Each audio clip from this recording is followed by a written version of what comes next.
Bem, hoje, e vocês já sabem, né? Muita gente que está comigo toda segunda-feira sabe que segunda-feira é o meu dia favorito. Eu volto para o estúdio de entrevistas do projeto A Hora do H com muito entusiasmo.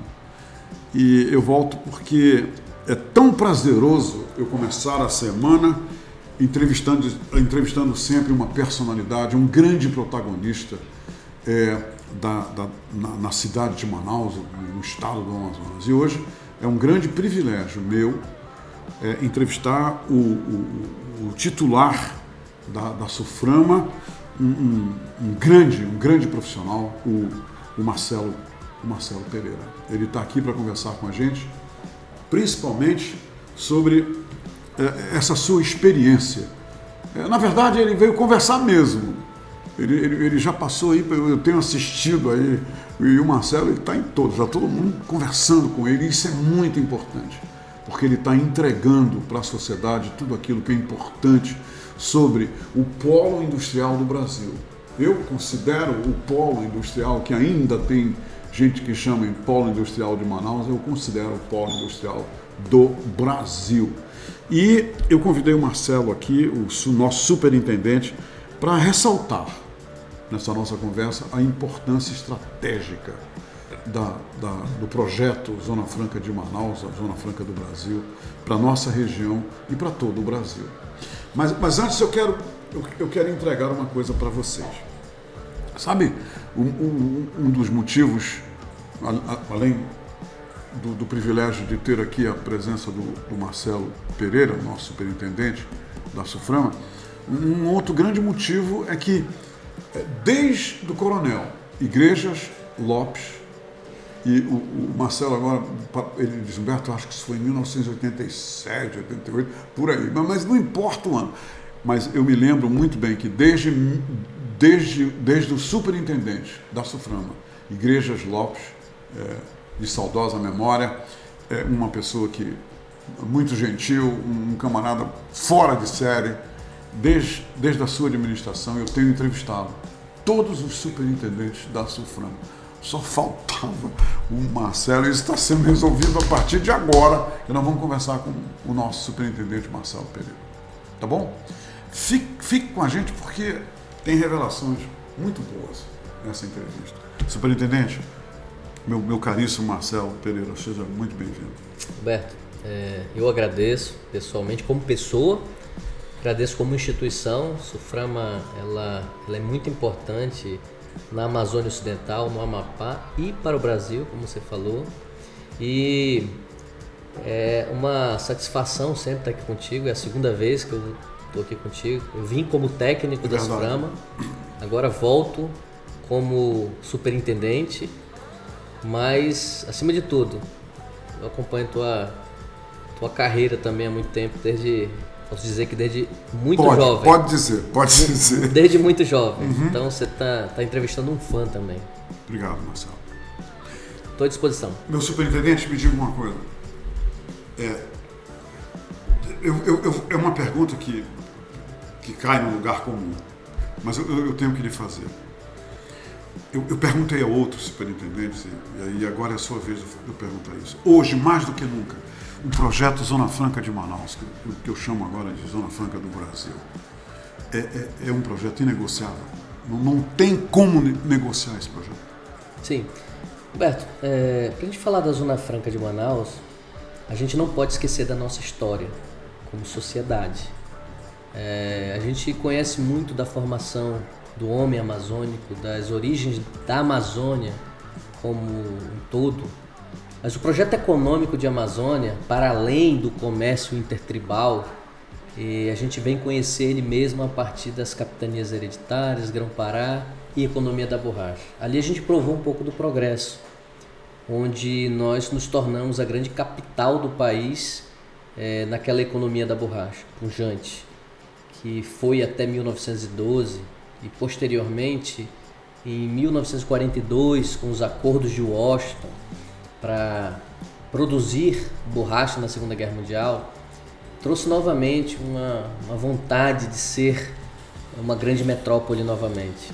Depois disso a gente caiu no esquecimento do planejamento nacional, e nós encontramos novamente nossos rumos em 1957 com Porto Franco e em 67 efetivamente com a Zona Franca da forma como ela está hoje. Zona Franca de Manaus é um projeto inegociável, porque é um projeto que beneficia vidas de cidadãos brasileiros, de investidores brasileiros. No dia 24, quando o vice-presidente estava aqui conosco, na reunião do Conselho, diga-se de passagem, talvez a maior reunião do Conselho de Administração da SUFRAMA que já aconteceu, porque ali estavam governadores dos outros estados, prefeitos dos outros estados, toda a bancada federal praticamente, com exceção de um senador e um deputado federal. Todos estavam presentes, ex-governadores, ex-deputados, governador do estado, prefeito e toda uma equipe que estava por trás disso, do governo do estado e da SUFRAMA e do governo federal. Naquele dia eu falei para o presidente, numa conversa, que a Zona Franca ela precisava ser um projeto de país, de nação. Nós precisávamos parar de ter que iniciar uma curva de aprendizado todas as vezes que mudava um governo, para a gente provar para o atual governo que estava entrando que nós éramos úteis para uma nação. Existem outras zonas francas no mundo, e todas as zonas francas que existem no mundo, elas são uma política de Estado.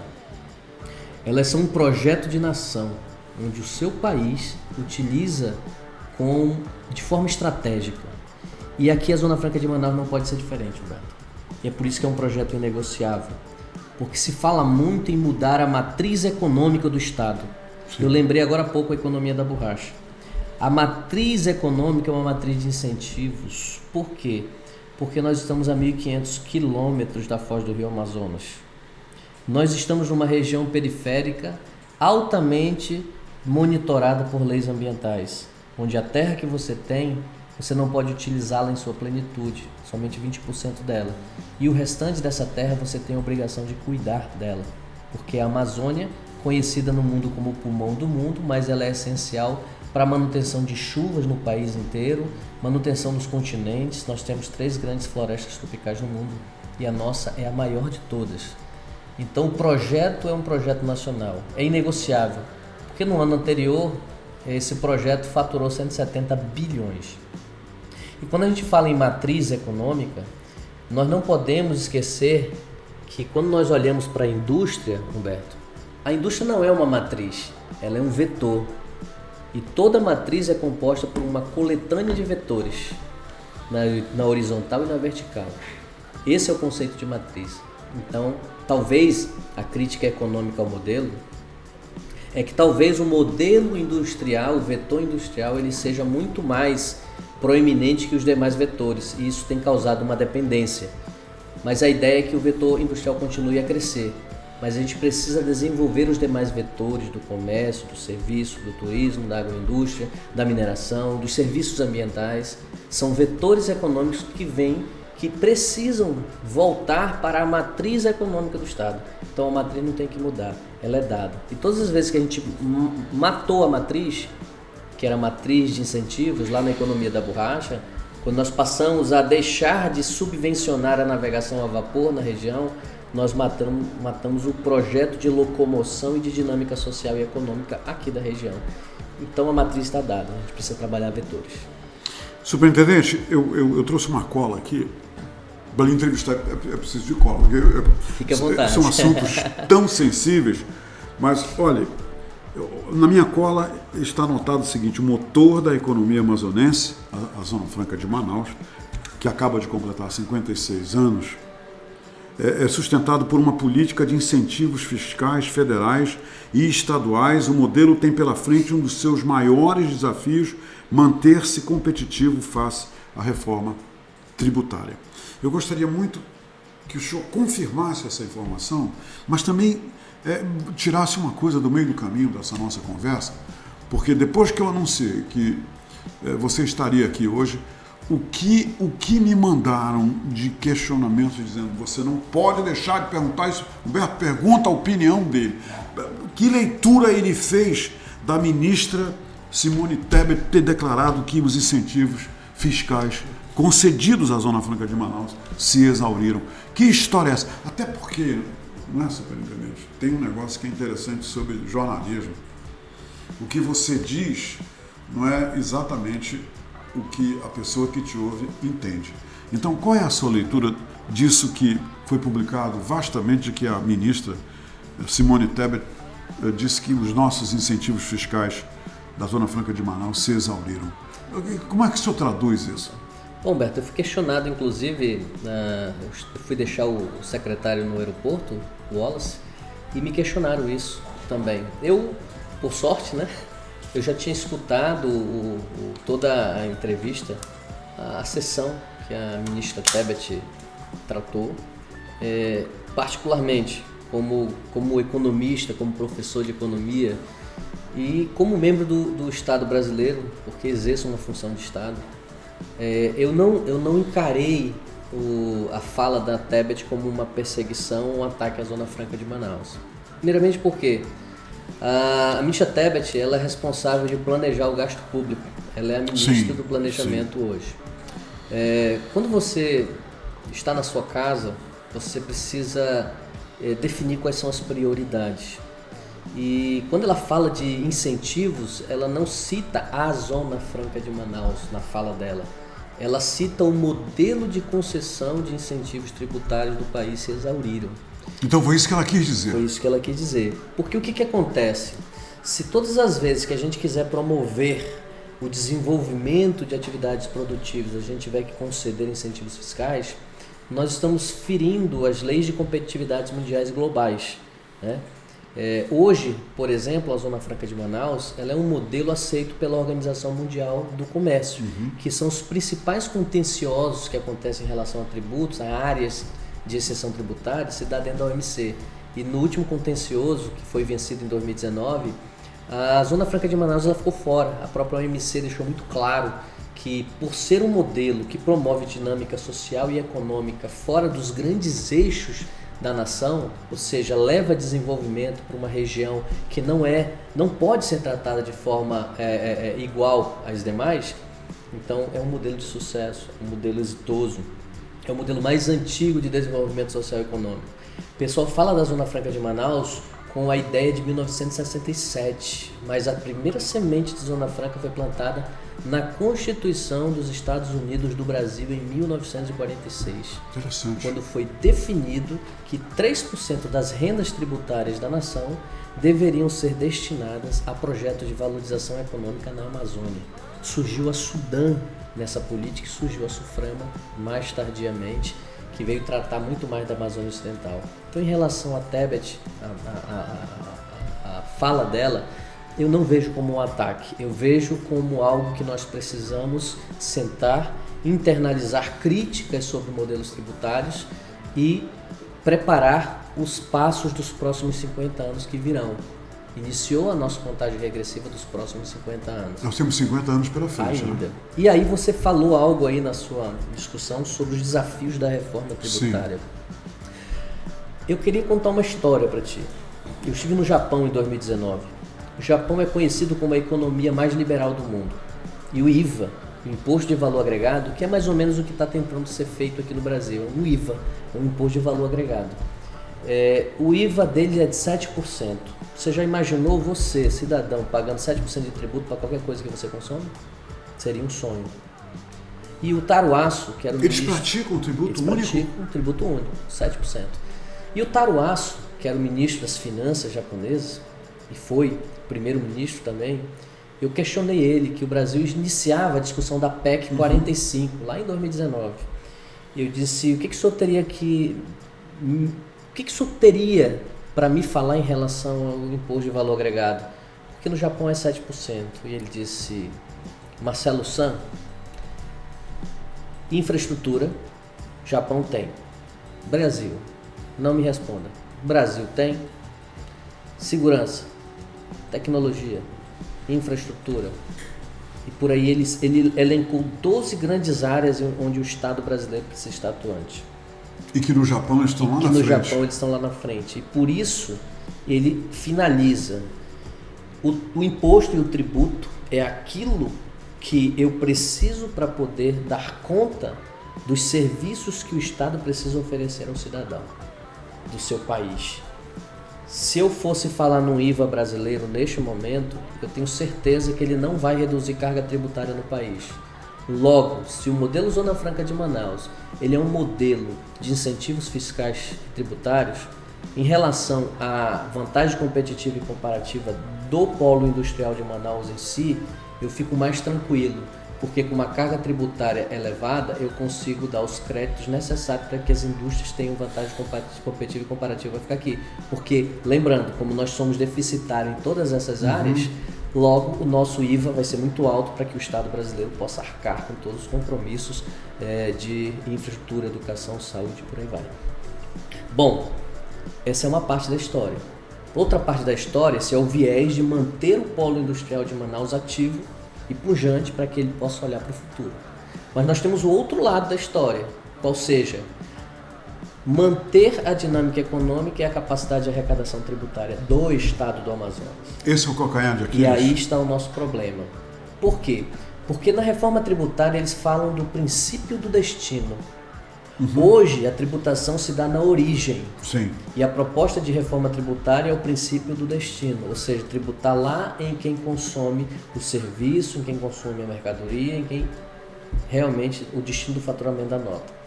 Se hoje nós faturamos 175 bilhões na Zona Franca de Manaus, eu estou dizendo que 95% do que eu produzo não é para o estado do Amazonas, então ficaria 5% dessa arrecadação aqui, apenas. Esse é o risco que o estado do Amazonas... Essa seria uma realidade que vai surgir. Vai surgir. Então, por exemplo, o GT da reforma tributária vai estar em Manaus dia 14. O grupo de trabalho da reforma tributária estará em Manaus dia 14. A Sufram vai compor o quadro de reuniões, a bancada federal vai estar aqui toda. Nós temos 3 deputados nesse grupo de trabalho, que é o deputado Sidney Leite, o deputado Adail Filho e o deputado Saulo. Seria muito importante ouvi-los também, logo após essa passada por aqui, sim. Porque eles estão liderando essa discussão no grupo de trabalho da Câmara. O governo federal, e aí eu vou te dar um dado que é muito importante, pela primeira vez nós não estamos a reboque, o próprio governo federal está tentando nos ouvir e a nossa bancada está muito forte nessa discussão. Então nós temos um texto em discussão, esse texto está sendo trabalhado, a Suframa está participando, dando algumas contribuições, mas o mais importante é que nós temos que aliar 2 pilares na reforma: manter a vantagem competitiva e comparativa olhando o horizonte da Zona Franca, e o outro dado, manter a arrecadação do estado do Amazonas, que é como o estado consegue prover todo esse processo global de desenvolvimento da cidade, que é uma metrópole, a 6ª cidade do país, em termos de tamanho, de serviço, de despesa, de economia, de PIB. Então a reforma tributária é sim esse desafio. A Zona Franca de Manaus é inegociável. A fala da Tebet não ataca o modelo Zona Franca de Manaus, pelo contrário, nos coloca para refletir que tem outros modelos de desenvolvimento no país tributário que ferem realmente os cofres da União, mas a Zona Franca de Manaus é um modelo de desenvolvimento onde as empresas que aqui estão instaladas não estariam aqui sem esses incentivos e não estariam nem no país, estariam fora. E a outra crítica que eu faço, iriam para fora do país e o Brasil continuaria sendo o mercado consumidor dos produtos que eles fossem produzir no México, na Argentina ou no Paraguai. Como era? Ou seja, nós seremos sempre o mercado consumidor desses produtos. Mas o nosso desafio, o governo federal traz esse desafio, é fortalecer a indústria nacional, a neoindustrialização. Não se pode falar em reindustrializar, é industrializar de uma nova forma. É ser verde no coração da floresta amazônica, no seio da floresta, e ser tecnológico. Nós temos um faturamento de mais de 30 bilhões de reais, onde as empresas assumem obrigações de investimento de pesquisa, desenvolvimento e inovação, 60 bilhões, assumindo compromisso de pesquisa e desenvolvimento. Precisamos usar de forma bem racional para que novos vetores econômicos sejam ativados a partir desses investimentos. Ciência e tecnologia tem que estar na nossa veia e olhar para o meio ambiente, processos fabris limpos, tecnologicamente limpos e verdes, também precisa estar. Senão o nosso produto não vai concorrer em termos globais. Sim. E o outro desafio da Zona Franca de Manaus. Nós fomos criados... E concorrer com um grande mercado global é imprescindível. É imprescindível. Porque em 67, quando se cria, vai lá no artigo 1 do Decreto-Lei 288, que cria a Zona Franca de Manaus, deixa muito claro que o destino das mercadorias é o mercado interno brasileiro, porque era um grande mercado para um lugar onde não existia nada. Zona Franca não existia nada, então ia produzir para o mercado brasileiro. Nós já vimos a invasão de compristas no início da década de 70, 80. E aí, quando tu entra nesse processo histórico, você olha, o mercado brasileiro se tornou pequeno. Nós não podemos mais olhar como Zona Franca apenas para o mercado local. Quando eu digo local, é Brasil. Nós precisamos começar, aí o vice-presidente foi na nossa ferida, lá no dia da reunião do Conselho de Administração da Suframa. Nós deixamos de conversar com nossos vizinhos, nós deixamos de vender e fazer intercâmbio. Vizinhos estrangeiros? Estrangeiros. Aí eu estou falando Guiana, Colômbia, claro, Venezuela. A Venezuela teve uma crise agora, mas ela continua dona dos grandes postos de petróleo, ela não deixa de ter um poder aquisitivo grande ainda. Mas Equador, Argentina, foi um grande parceiro nosso, Argentina, a gente veio perdendo espaço, Uruguai, Chile, Colômbia, esses países precisam continuar sendo. Essa perda foi real mesmo, né? Essa perda de espaço. Tudo. Muito, porque nós focamos muito em mercado interno. E a Zona Franca de Manaus, dentro de um processo de câmbio meio que bagunçado, em termos de política econômica, a gente veio perdendo a competitividade. Porque nós somos intensivos em matéria-prima importada. Então o custo de produção na Zona Franca é em dólar. Superintendente, me diga uma coisa. Recentemente, nós nos encontramos na plateia da Coimpa, um empreendimento que celebrou com autoridades e com uma festividade inesquecível os 50 anos de atividades no projeto Zona Franca, no Distrito Industrial de Manaus. Sim. Aí, na outra semana, novamente, nós estávamos lá, eu e você, na celebração dos 50 anos da BIC. Nós podemos tomar a trajetória dessas duas grandes empresas como os dois grandes sintomas de que o polo industrial de Manaus, depois de atravessar, pular aquela fogueira que todos pularam, hoje a saúde do polo industrial de Manaus, do Brasil, está bem de saúde, está indo bem.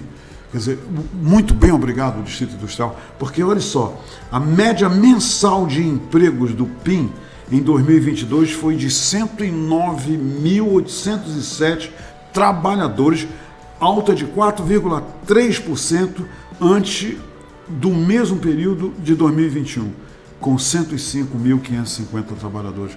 Esse crescimento, ele continua em ascendência? Sim. A Zona Franca de Manaus, Humberto, ela é um destino de grandes empreendimentos. A primeira verdade que a gente precisa contar ela é um destino de grandes empreendimentos. Não é à toa que as grandes marcas globais estão aqui produzindo na Zona Franca de Manaus. Quantas fábricas? 500 e? Nós temos hoje, informando o sistema de indicadores, em torno de 470 fábricas. Nós temos outras que informam aleatoriamente. Sim. Quando elas realmente 470 em atuação? Em atuação. Dia a dia, mas com projetos aprovados, mais de 600 empresas. Tá? Para se instalarem. Para se instalarem. E aí, eu vou te dar um dado que em primeira mão, aí é o dado de primeira mão. Boa, gostei. Ainda não foi para a imprensa. Tá todo mundo rindo ali, falou em primeira mão. Ainda não foi para a imprensa. Nós tivemos o maior janeiro de toda a história. Do projeto Zona Franca. Zona Franca. Nós faturamos este janeiro 13 bilhões de bola. Reais. Bi de reais em faturamento. Para o mês de janeiro, bateu todos os recordes. A Zona Franca de Manaus, depois da crise do IPI do ano passado, e a gente passa por algumas crises ao longo de toda a história. Primeiro foi a crise da substituição de importação dos anos 80. Depois veio a crise da abertura econômica no início dos anos 90. Depois, nos anos 2010, aquela grande bolha que estourou nos Estados Unidos e afetou todo mundo. Sim. A gente sofreu, perdeu quase 40 mil postos de trabalho numa tacada só. Da noite por dia. Da noite por dia. E as crises políticas que o país enfrentou nos últimos 6, 7 anos. E hoje, por exemplo, a Zona Franca de Manaus alcança os 3 dígitos em empregabilidade. Mais de 109 mil postos de trabalho. Só que a gente tem uma novidade. Nós sempre calculamos o chão de fábrica, aqueles trabalhadores que estão na linha de produção. Sim. Mas nós esquecemos da principal tese da Zona Franca. Promover dinâmica social e econômica. Aí as pessoas perguntam, meus alunos de economia me perguntam, professor, como posso ter somente 109 mil postos de trabalho se nós temos aqui, só em Manaus, mais de 2 milhões de habitantes e mais da metade disso é população econômica ativa? Como eu posso? Onde estão as pessoas todas desempregadas? Boa pergunta, hein? Para um economista, deve ser excelente, não? Não estão desempregados. A pergunta é ótima. Sim. Mas a pergunta, estão desempregados? Não, não estão desempregados. Os indicadores do Polo Industrial de Manaus não captavam essa mão de obra. Para cada mão de obra empregada dentro da indústria, 7 novos postos de trabalho são criados fora.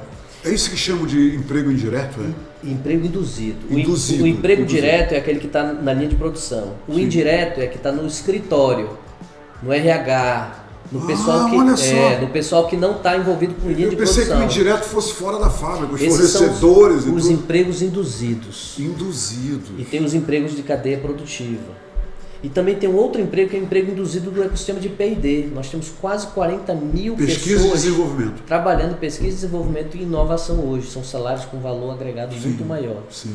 Então, para cada um empregado do chão de fábrica e dos escritórios da fábrica, você vai ter 7 outros postos de trabalho gerados induzidamente ou em cadeia de produção. É o processo ganha-ganha. É o processo ganha-ganha. Então, a Zona Franca empregando dentro do Amazonas e em cada estado que fornece insumo de produção para a Zona Franca de Manaus. O maior fornecedor de insumo de produção para a Zona Franca de Manaus é o estado de São Paulo.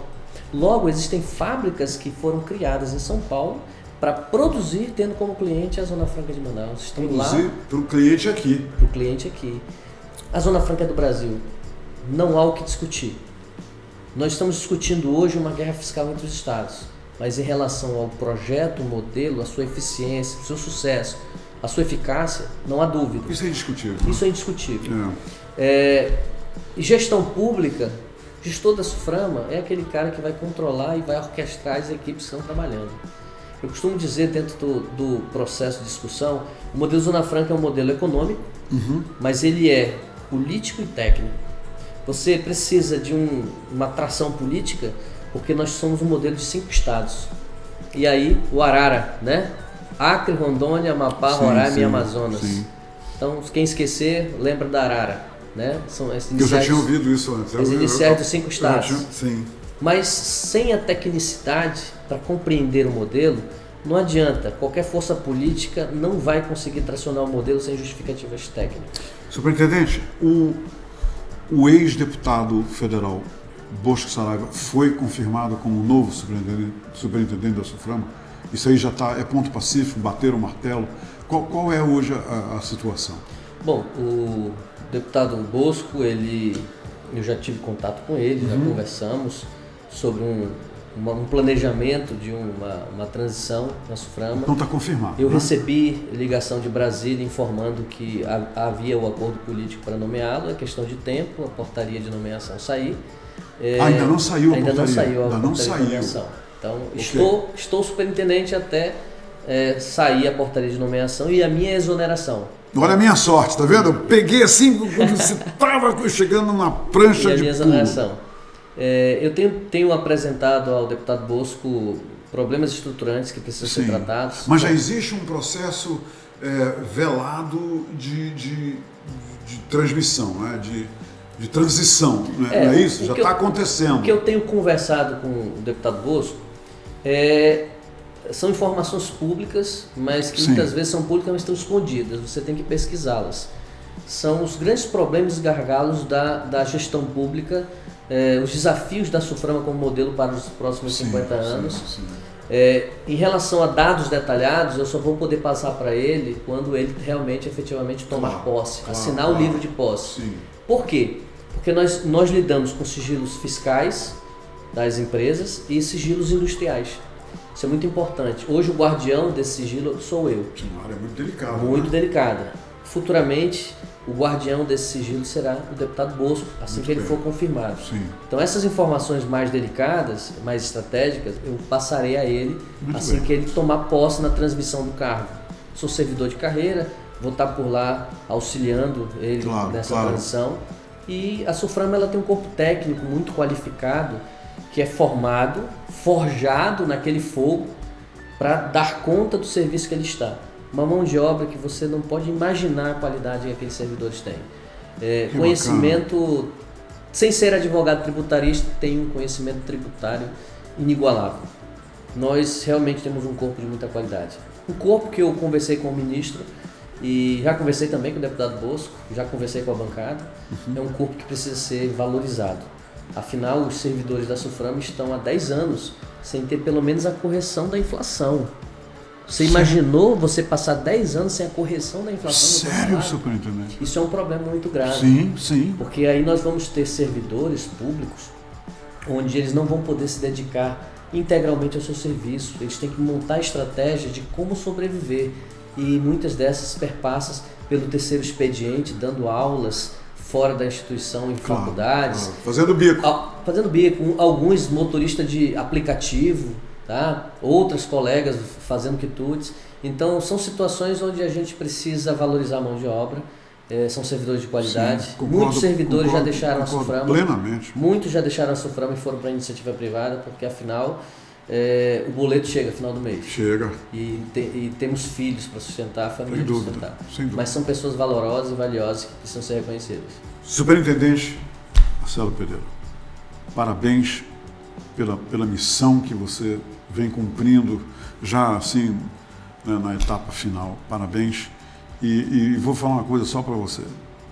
A sua atuação, os resultados da sua atuação, o que eu ouvi durante os eventos, nas plateias desses eventos, a seu respeito, não me surpreendeu.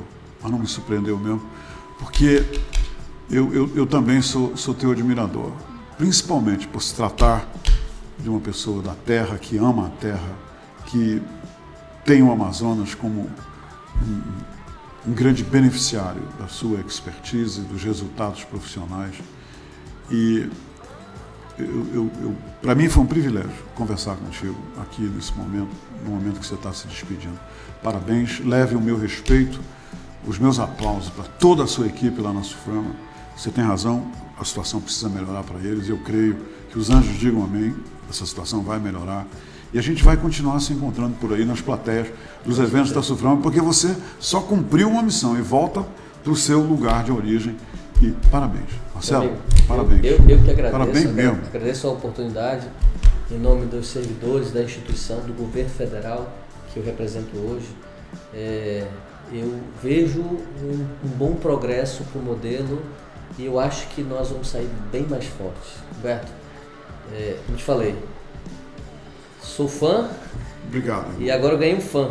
Pronto, eu sou fã dele agora também. Somos fãs. Sim. E conta comigo, conta com os técnicos da SUFRAMA, posso falar por eles porque sou um deles, faço parte desse corpo.